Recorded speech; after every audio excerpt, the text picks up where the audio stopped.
Whether you are on an adventure or at the downtown cafe, your answers are no more than a sniff away.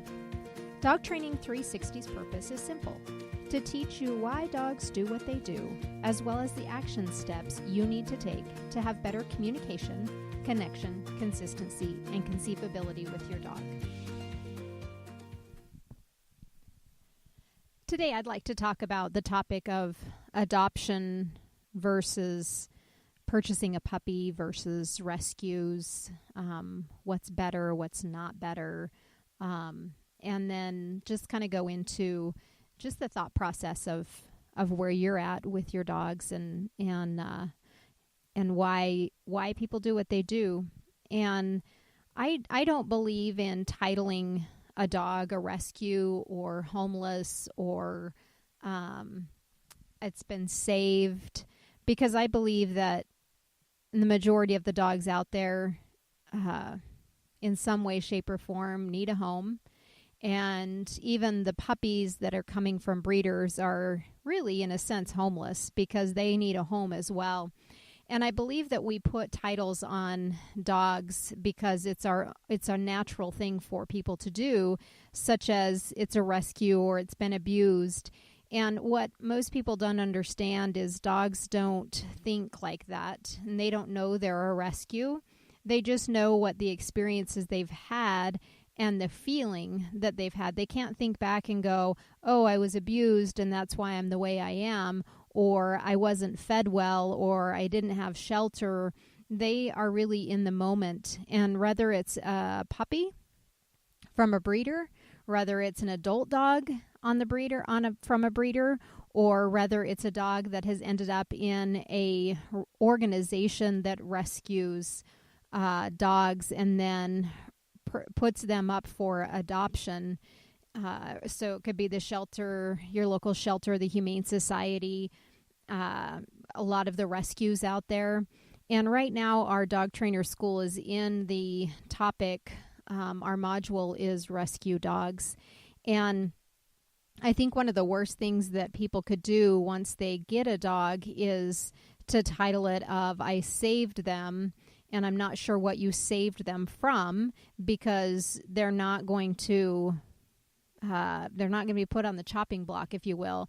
And you may have adopted them, as we know the word of adoption. But I like to, more importantly, talk about or say that I opened my doors to a dog that is now a part of our family, and that we're going to embrace it as if there was never anything wrong. And then you train accordingly to the story that they tell you and the help that they need, not putting a title on that they're this way because they're a rescue, or they're this way because they were abused, or they're this way because they came out of a hoarding house, or they're this way because nobody wanted them, or they're this way because there's so many black dogs in the shelter or whatnot. So I think it's important that when you're going in to get a new dog in your family, that you work with the right people, that you spend time really thinking about, is this the right family member for us to bring in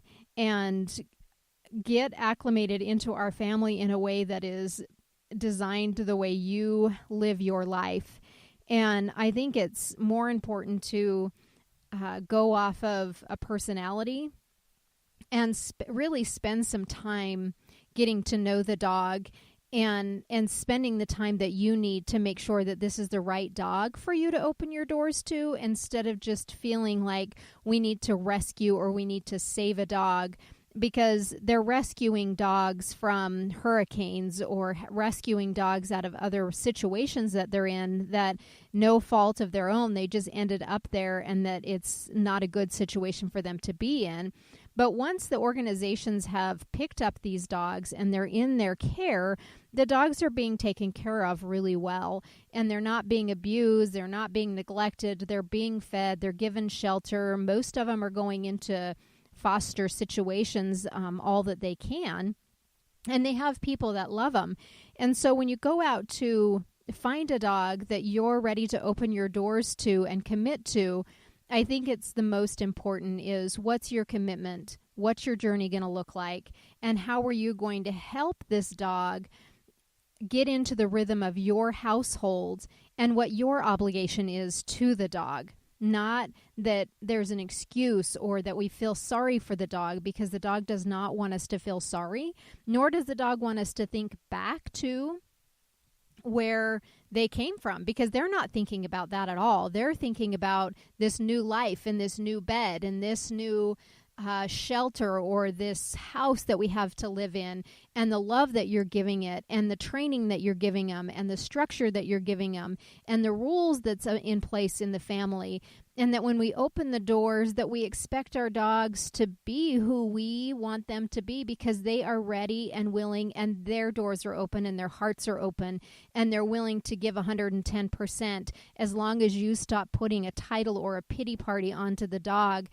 Bring them up and elevate them to the next level of life instead of feeling sorry for them. But look at them as this new creature into your home that you have the opportunity to shape and change their life for the better from wherever it was, and to make it better than what maybe they had. And I like to compare this to my own kids, where I don't own my kids. I brought them into this world to be a stepping stone for them to be better than I was, or to give them the opportunities that maybe I didn't have, but not to squash them, not to feel sorry for them, not to feel bad for them, but to continue to elevate them and their life. And that's how I feel like I am with my dogs and with my clients and their dogs.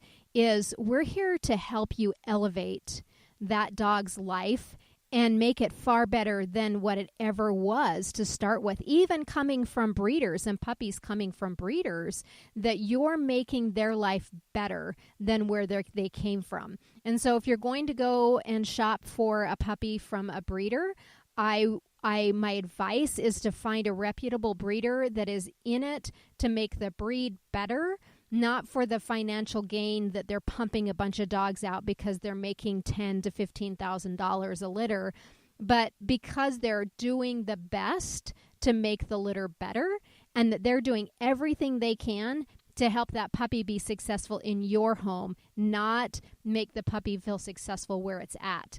If you're going to go in and rescue a dog or open a door to a dog that needs a home that's in an organization that has rescued it, my advice would be to find the dog that fits you and your journey, not feeling sorry for a dog, because they don't want you to do that. They want the best home, and they want to be elevated, and they want to be respected as the dog. They don't want to be a human being. They want to be the dog, and they want to be treated like a dog. And so my final words is, no matter what dog's in your home, whether it's your current dog or you're adding another or you're getting a new, I want you to think about the purpose. And I want you to think about how you are going to elevate that dog's life, and how that elevation is going to contribute to make your life better so that their life can be better.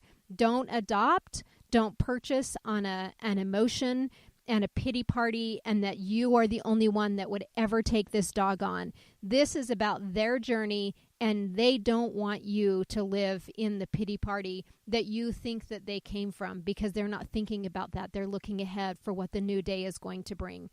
So bring a new day to a dog. Don't play the pity parties, and open your doors to a new family member, not with the thought process of saving a life or rescuing it, that you're here to elevate them as the dog.